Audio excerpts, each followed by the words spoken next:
Hi, I'm Dana, and today we're back with my teenage diary. I'll link here, there, I'll link somewhere the first part, and there's also a second part that I left quite interrupted just like halfway through this diary because I was very horribly and quickly reminded of a really horrible thing that happened to me in my teen years. So I've got this open at the next entry. Oh wait. As always with these videos, I was a very depressed, undiagnosed autistic teenager, really fucking struggling with life. So trigger warnings for self-harm, for eating disorders, for depression, anxiety, like if there's an issue that a teenager can put themselves through, I probably put myself through it. So like I have been skipping out anything like really horrible or anything really in-depth that I just don't feel like needs to be out there and isn't going to be anything but detrimental to all of us.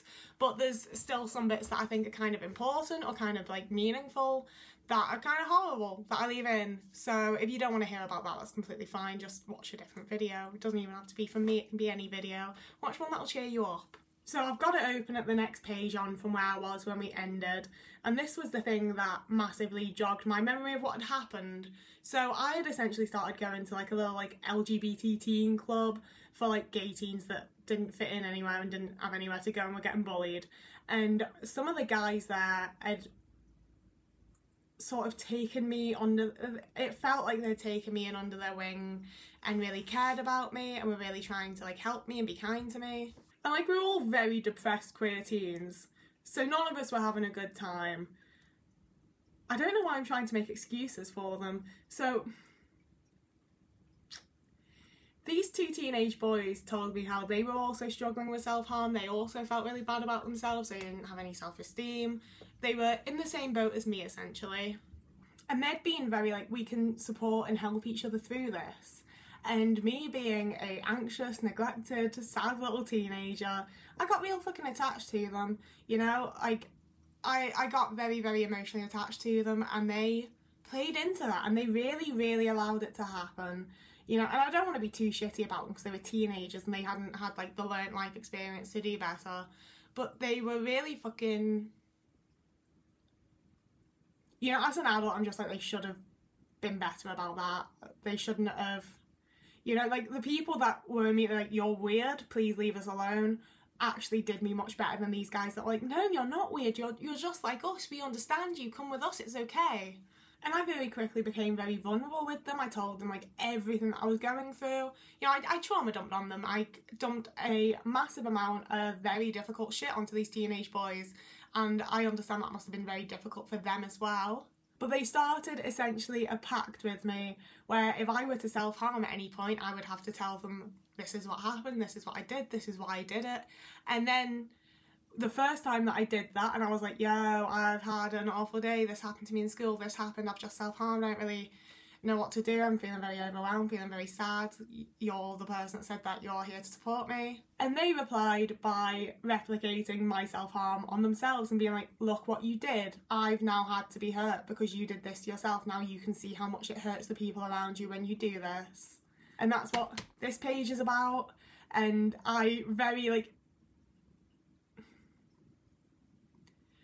you know, it was a big fucking moment for me. I felt so guilty, so horrendous. I already felt so guilty in the first place, you know, and then I had the fact that this had happened as well on me, and it was all my fault, and I was like the worst person ever, and I'd resulted in someone else getting hurt because I couldn't control my emotions. You know, like I'd fully blanked it out until I read back through this journal, so that tells you how fucking traumatic that was for me as like a 15-16-year-old. It's the 5th of August 2013, I would have just turned 16. So one page is me describing how that had happened and how awful I felt, and the other page is me being like, I'm gonna just tell them that I've completely stopped and they've cured me and sorted me out. Thanks, lads. This shows you how quickly I moved as a teenager, because the 5th of August I'm like, my life's over because of this. I thought I was in love with him and he's just done this to me. And by the 1st of September I'm back to, I need to work harder to be perfect like my best friend is, so that she'll love me back in the way that I do. And on the 3rd of September I wrote a list of things I liked about her, which is very, very teenager. It's literally things like, she's kind, she's funny, she makes me happy, Her Tumblr's really cool. We have a lot in common. She has good taste in music. She's a genuinely nice person. She has really cool fashion sense. Things I don't like about her. She's much better than me in every way. She doesn't always answer messages. And I don't think she likes me like I like her. That's because she's straight, honey. Like, stop going for the straight girls. I've got another fucking poem. It's like you brighten everything up, like the sun in the day and the stars at night.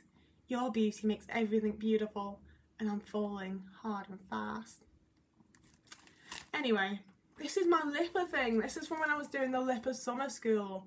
Today's performance is a culmination of the students' hard work throughout the week. The students and teachers have collaborated and devised the following pieces from a variety of the latest chart releases. The students have had so much fun working with our professional Lipper tutors, as well as meeting new friends along the way, resulting in the fantastic performance you are about to see. It's the fact that they devised the following pieces from a variety of the latest chart releases.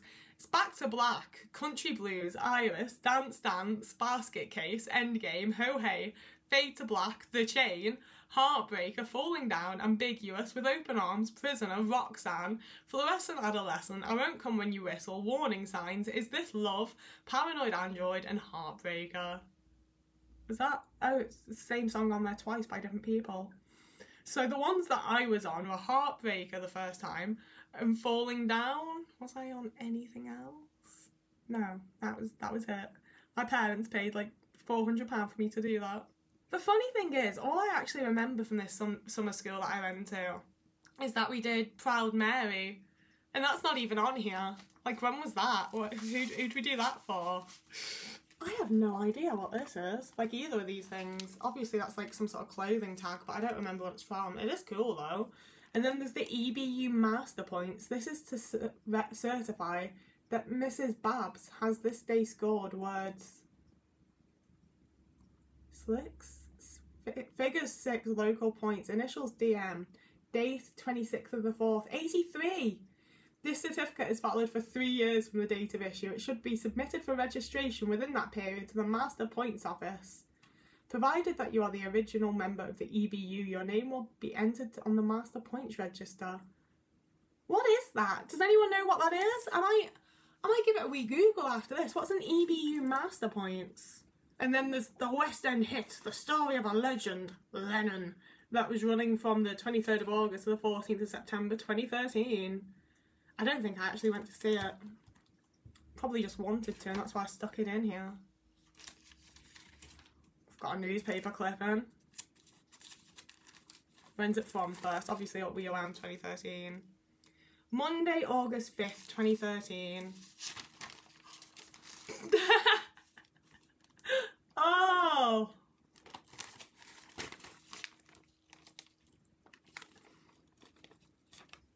Of course, that's like the only bit of newspaper I've ever saved in my life is when fucking Peter Capaldi was announced as the Doctor.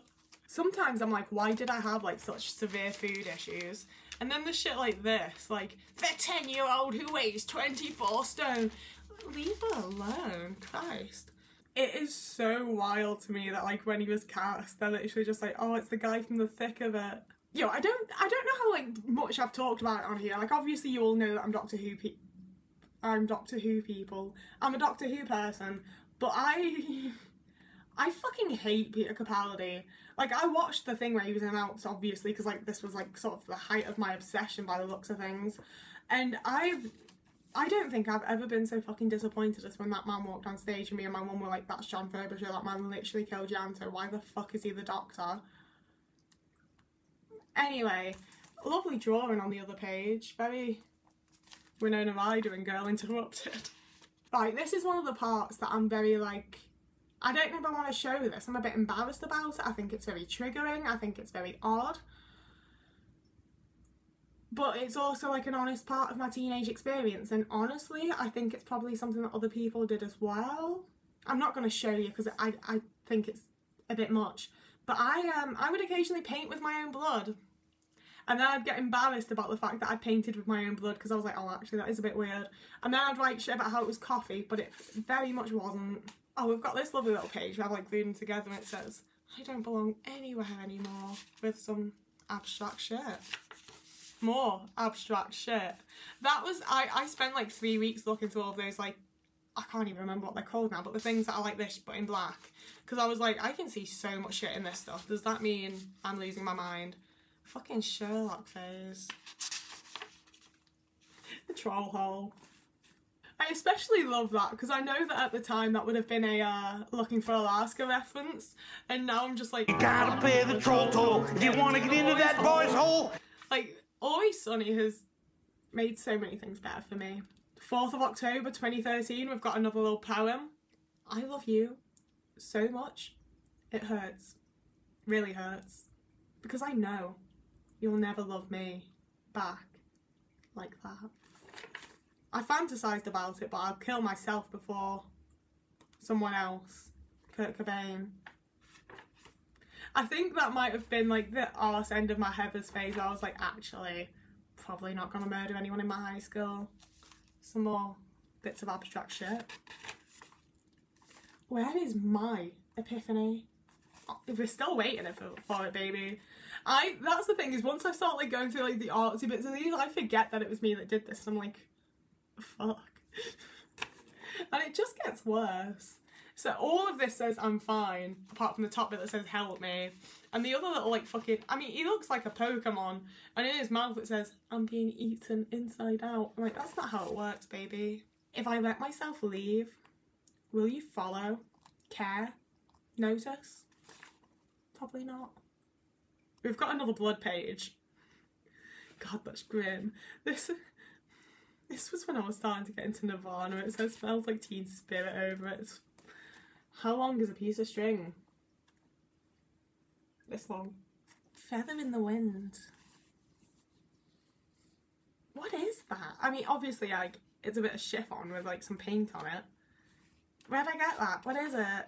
I want to sit on my bed with you after reading and writing and drawing and watching films all night. I want to sit with the window wide open and watch the sunrise while drinking tea. I want to see the places where you grew up and meet the people that have made you into who you are. I just want you in every way. I see the light, but feel the darkness. This, obviously, is like nothing, but it's kind of cool. At least I show some good colours there.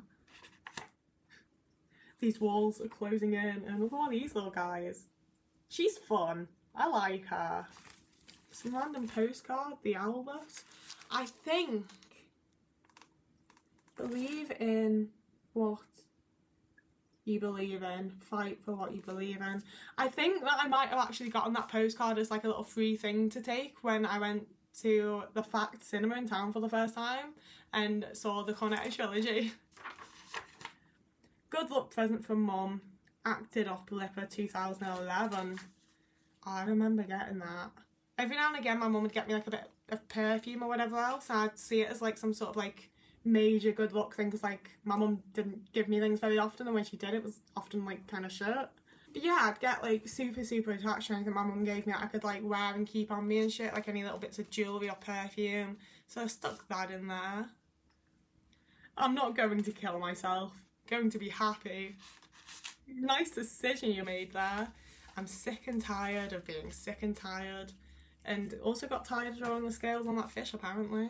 I love you when I need you. I love you when I want you. I love you when I dream of you. I love you when I always will. Okay? Okay. I hate it when you don't answer. I hate it when I have to message first. I hate it when I can't see you. I hate it when I have to leave you. You are important. A little painting of a TARDIS. I miss you. I think I always will. You were everything to me. And now you're gone. Future from the inside out. Fantasy. Yeah, I think towards the end here, I just sort of wanted to finish it because I was aware that I'd been like super fucking depressed throughout, and it wasn't really what I wanted it to be, you know? I quite like that, to be fair. Probably stick that in something now. 6th of the 10th, 2013. I'm already falling fast for you. I like your face. That would have been about the horrible abusive ex that I spent 8 years with. And it was also like days after meeting him, so that shows you how like genuine and non-trauma responsey neglected teen that was. It is the end of more than just this book. This is the end of the cripplingly sad part of my life. I am happy. Goodbye.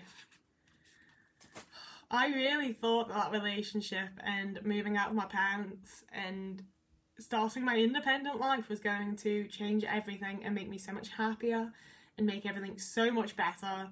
And I was so wrong. There's going to be one more part to this series because I've got this much of another diary that we can go through that's from after I'd met the guy. And honestly, when did I stop? 3rd of the 3rd, 2014. It's literally within 5 months I'd stopped doing something that I'd been doing for years because he made me feel really silly and lame for it every time I tried to do it. But yeah, we'll get into that next time. That was a barrel of laughs. It's so much fun. But for now, if you enjoyed this video, please do like and subscribe. You can become a YouTube member if you'd like to. But yeah, that's that for this video. So please do like and subscribe. You can also become a YouTube member if you'd like to do that. You can follow me on Instagram and Twitter and TikTok. I post daily on TikTok at the minute, so that's a good place to follow me, to be fair, if you want more content. If you'd like to financially donate me some money towards creating it's towards keeping me alive. I'm gonna use it to like eat and shit, okay? Like it's not really going towards the content, but I need to be alive to make the content, and it helps me to do that. So if you've got a little bit spare and want to, you can donate on Patreon or Ko-fi. I will have those linked down below with the rest of my links, but there's no pressure, you don't have to, it's all good. I mostly just want people to subscribe to me, to be honest with you. So please do that if you were gonna. Whoever you are, wherever you are, hope you're having a lovely morning, evening, day, afternoon, week, month, year. And I will see you again in a couple of days.